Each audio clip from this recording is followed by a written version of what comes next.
Hello, I am Ashutosh from Indian News Network. Today we have a special guest with us, Miss Mary Millben, a renowned Hollywood singer and activist in the United States. Nowadays, she is viral because of a tweet regarding the ongoing recent farmer protest in India. So let's join us. So we have Miss Mary with us, and thank you, Miss Mary, for joining us at India News Network. I am Ashutosh Vasist, and I have with me Mr. Vinay Jha, my senior colleague, with me. We hope you're doing Wonderful. well. Well, I am well, and Ashutosh and Vinay, and to Exactly. the Indian News Network. Thank you so much for the Thank you opportunity to. so much for joining us. Yes, I tell you, it's great to be here. As I was saying before we started, I love India and I love the Indian people, and I have It's a it's really it's, it's very special place in my heart, certainly for India's farmers and migrant workers, and an equal place in my heart, the highest respect and regard for His Excellency President Govinda and His Excellency Prime Minister Modi. So it's great to be here with you. Thanks for having me. Well, Thank you so glad to know that. So shall we start? Sure, let's dive in. I know you've got some questions you want to ask, so I'll do my best to address them. So Of absolutely. course. So today, basically, we would like to we would like your comments basically on the ongoing recent events which will be going on in India regarding the farmers' protest. As you know that you have also tweeted about that. So we'll be asking few of the questions. We'll want to take your point of view, your side of the story, that regarding your tweet, which is going viral in India. So we'd like to ask few question on that. Okay. Sure, sure. So I would like to ask first, how do you view the standoff between the farmers and the Indian government, basically? Well, personally, I just see this as the results of democracy playing out right now. A democratically elected government that is charged to carry out reforms and changes and to better its people, and it should be given a chance to do that. And at the same time, you have everyday citizens, farmers, and citizens who are exercising their right to express their views, or opposition, certainly and hopefully in a peaceful manner. And that's the key, in a peaceful manner. So I think the standoff is just that. It's just the results of democracy playing out, which it should, so that you can get to the result that's best for the people across the board. So, Okay, so just want to know that do you think really that it can be resolved with the dialogue between both the parties? oh, sure, sure. If I'm not mistaken, here recently, Prime Minister Modi certainly gave a message of empowerment, as it relates to wanting to sit down and have talks with farmers and families. And so, you know, there will be resolution for sure. That again is the results of a democracy playing out. And so True, I'm true. very confident that resolution will come. Sure. Mary, I'd like to ask you a question related to the same point. Sure. There have been several rounds of official meetings between the farmers' representatives and the government ministers, but they are yet to reach a solution which is satisfactory to both the sides. So, do you feel? I mean, from your you've been following this issue fairly closely. So, do you feel there are any specific reasons for this deadlock?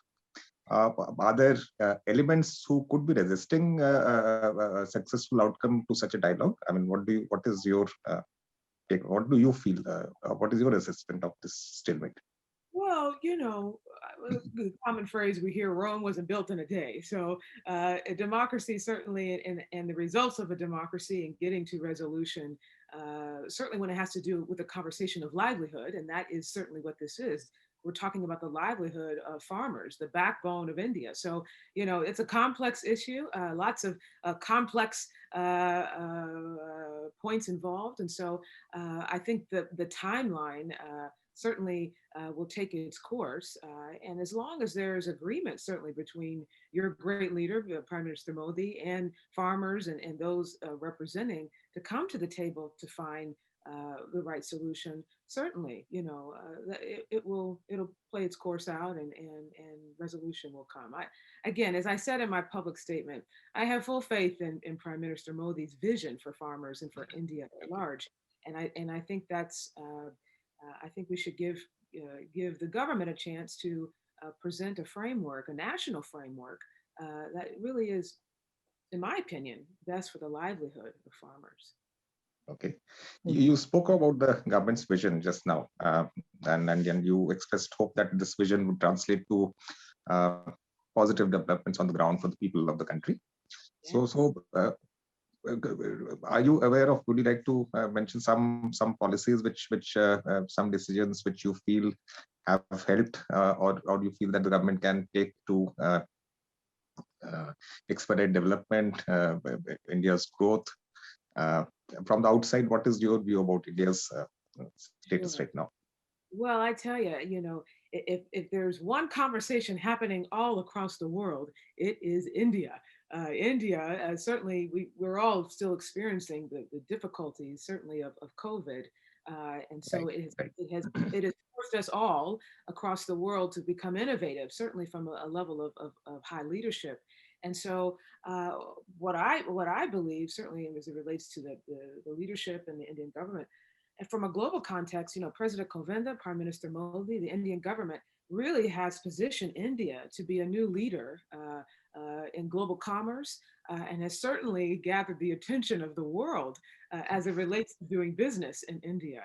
And so, right, right, I think there's some very exciting, while we are dealing with COVID still and the sensitivities of that, while certainly you're battling some right. dialogue back and forth between farmers and the leadership. I think the positive right now is India is the conversation in every business meeting room. And certainly as an American, I always have such positive remarks to say about our most important democratic partner, that being India. So I think that there's great future certainly for India as a whole as it relates to its position in the world right now.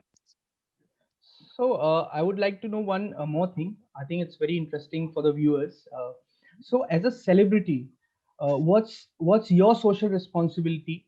Okay, or what's your way your responsibility while commenting on any social cause? Like it's even like it's now farmers protest in India. Back then it was Black Lives Matter protest in US. So I just Sure. yeah. So I just want to know your side of opinion as a celebrity.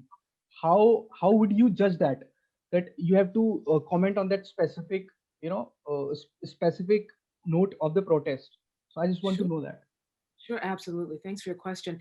And I know they refer to us as celebrities. If you know me well, I'm just a regular old gal. So I like to certainly be able to be relatable that way. But to answer your question, we as global artists, influencers, folks who have global platforms, we do have a responsibility to be good stewards of our platforms when we're trying to help. What do I mean by that?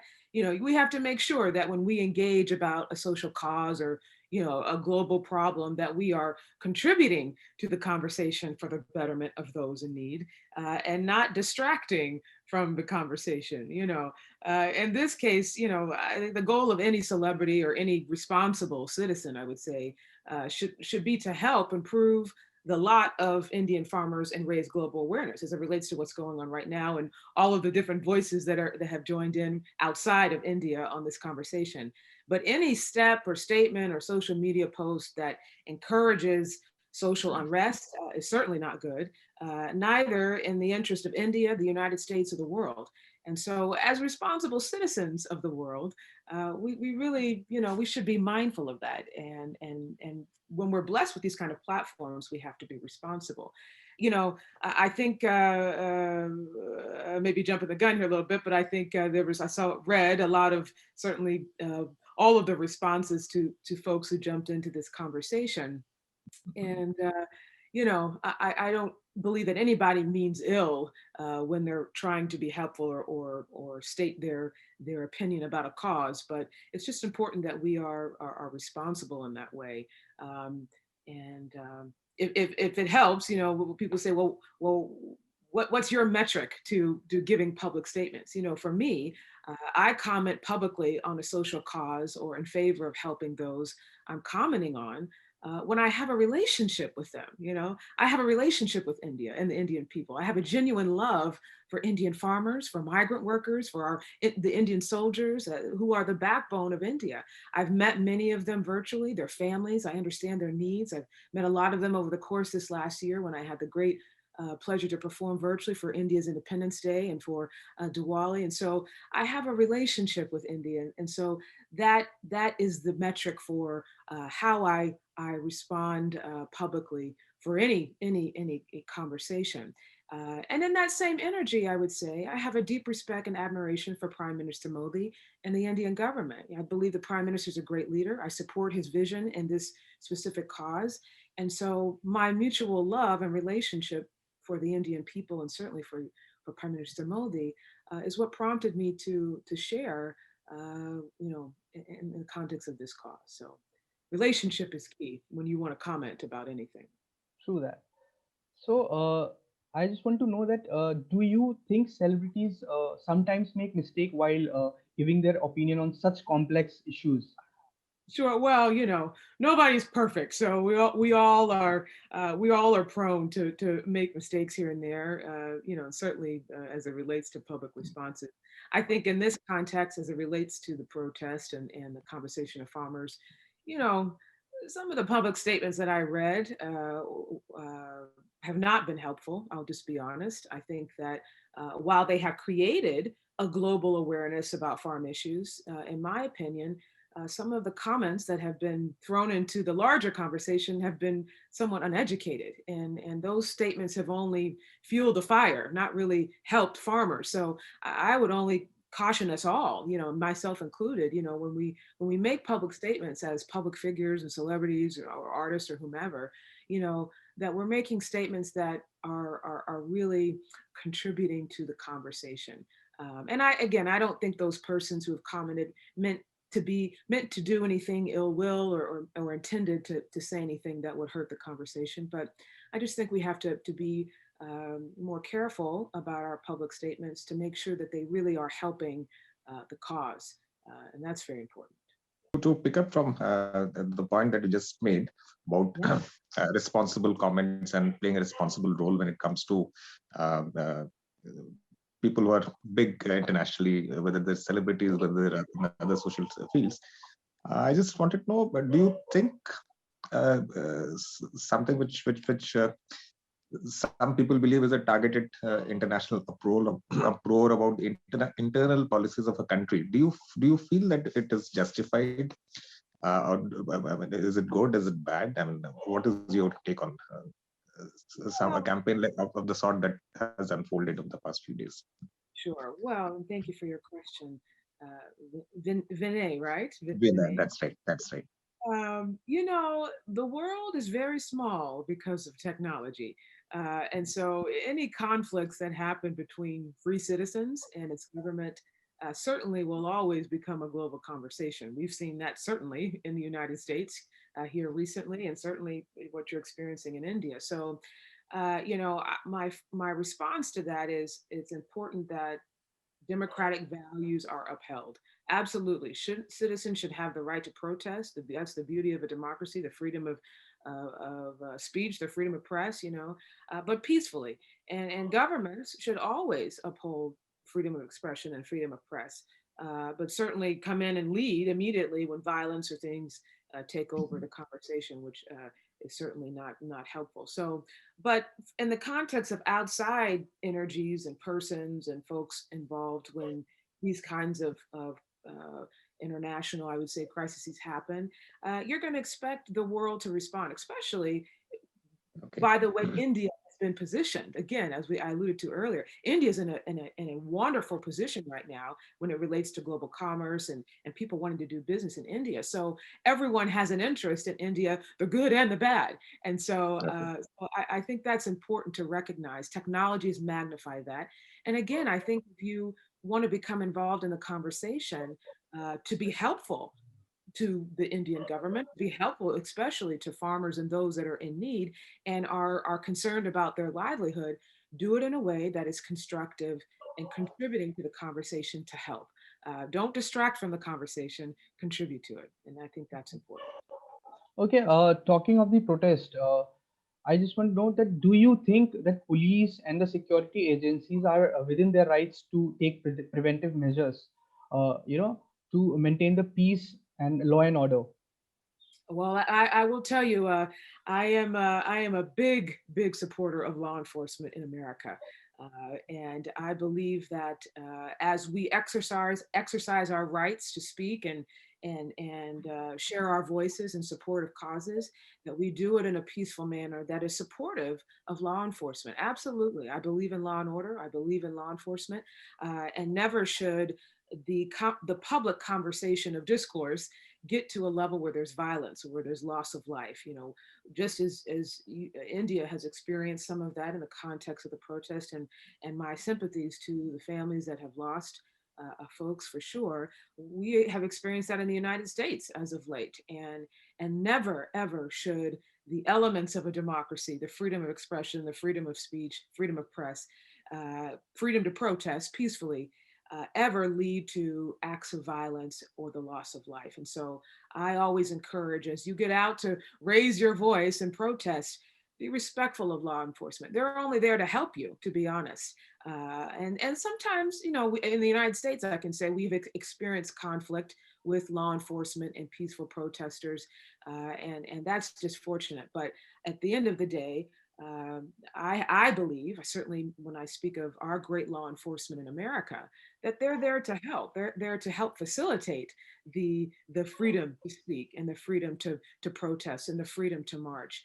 And we should never allow ourselves to get to any place where violence or the loss of life is magnified. So we can, considering all the points that you've raised, given your experience and your understanding of the situation, what would be your message to the protesting farmers at this stage in time? What would you like to tell them? Well, I would first say to farmers and families and those that first the world hears you. I know sometimes when those who may be most disadvantaged, but doing the most work to keep a land or a country sustainable. And that certainly is the role of farmers and migrant workers and those who work the land. I always say here in the States, the two most important professions and those we should honor most, those who work the land, and those are farmers and those in agriculture, and those who protect the land, soldiers. And so I want to say to those farmers and families, the world hears you. There are many like me in the United States and across the world that care about you and your families, your livelihood, your prosperity. So you're not alone in this fight. And certainly as someone who also has respect and admiration for the Indian government, Prime Minister Modi, your leadership, I have good faith in Prime Minister Modi and the leadership. So the world hears you first. Secondly, I would say to the farmers, give the prime minister and the farm bill a chance. Sometimes it takes change to play out a little bit. And so let the vision play out. See if this new national framework that Prime Minister Modi and the leadership are wanting to institute truly does give farmers a direct channel to opportunity and profit. And that's what I understand about this bill is one of, and we'll talk, I'd like to talk a little bit about my observations of the bill here if I can, but I'll just say to this, give it a chance, let the framework play out and really see certainly if this direct channel is created for opportunity and profit. And then the last thing I would say to farmers is, in the United States, farmers have flourished and led the world in free market economy. That's the American experience, and the government here does not buy farm products, but they do ensure that the protection of farmers' interest in a free market. And I believe the United States is one of the best models in the context of a national framework for free market. So I would say to farmers, trust the advantages that come through free enterprise, and that also is a big part of this new bill. This last weekend, I had my first live performance back on stage for the year. We've all of our concert tours and lives have been, shut down a bit due to COVID. So I had my first performance here this past weekend. And I was blessed to perform at the 2021 Cochrane National Convention. So if you're unfamiliar with Cochrane is one of the leading companies in the United States in the area of farming and agriculture. Okay. It's led by Charles W. Herbster, the founder, chairman, CEO, who's a very dear friend and who invited me. And when I was there this past weekend, I met all of these farmers and their families, and all of the I would say leaders in the context of farming in the United States at this conference. And it was really beautiful because the convention and meeting the farmers and their families, it gave me a very unique window to the life of an American farmer. I think has some relation to farmers in general. And where we see in a lot of states, like major states here in the United States or Europe, or big states like New Delhi or Mumbai, of course, you would say probably the access to internet is probably the most important fundamental to those kind of large states. But to a rural American area, or in this case, to a small Indian village, where a girl 6 or 7 years old of a poor farmer collects dry leaves from trees every morning and brings them to her mom to burn and cook for daily meals in a pot. That livelihood and the rural or that nature is to a farmer's family and to a rural family, their income is most important, not the internet or not the advantages that the big city provides, but a farmer's income is most important. That's their livelihood. Right. And Right. so when I was at this conference this last weekend, I really had this beautiful moment to really understand the conversation that's going on in India right now. This is a conversation about farmers, their income, their livelihood, not about anything else. And so, I think as we continue to talk about this, I'll go back to say the last point is to farmers, trust the elements of free enterprise, which have a very clear understanding about livelihood. Free enterprise is the solution to a healthy and sustainable livelihood. So farmers in India should always protest for free enterprise, and democratic governments should always uphold the value of free enterprise, because that's the conversation about livelihood. So those three things I would say to farmers: we hear you across the world. Let the bill play out, give it a chance, and certainly trust the advantages of free enterprise.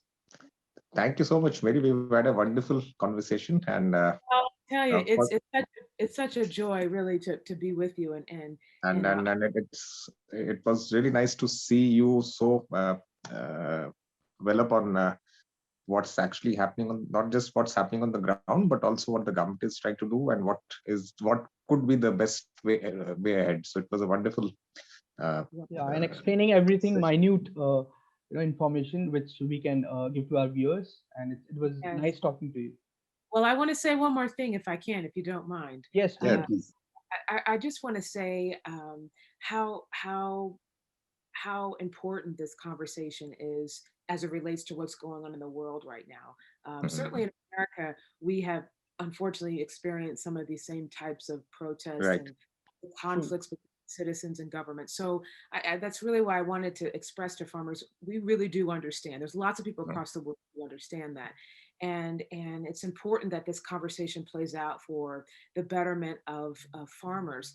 And I really want to say that what I learned from this bill and what I learned from Prime Minister Modi's vision is that this bill is going to give a direct channel of opportunity and profit to farmers. It's what we see, what we hope in our leaders in America is we hope that we want to elect leaders, and we elect leaders who institute policy for a direct channel of opportunity to the American dream. And that's what I feel that this bill does. It gives an opportunity, a direct channel to opportunity to the Indian dream. The bill, it changes around the national framework for farmers so that they can have a direct involvement in free enterprise and free market. It takes out the middleman, and it gives farmers a direct relationship with those private players they want to sell to, agricultural businesses, supermarket chains, online grocers.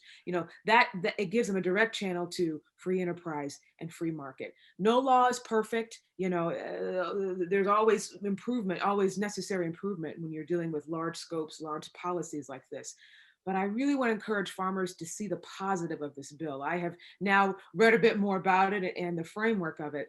And it really does. It pulls out the controlled system, and it gives farmers an opportunity, a direct channel to free enterprise and free market. That's the greatest thing about a democracy, is that free enterprise and free market. So I encourage my farmers. I'm with you. I'm supporting you, just as I am certainly supporting the vision of Prime Minister Modi and the government. But see it as a positive. It's going to, in the long run, be a bill that better protects farmers and gives them a direct channel to opportunity and free enterprise. So I wish you all the best. When I come to India, you know, I'm looking forward to meeting all the farmers and their families, and certainly. Yeah.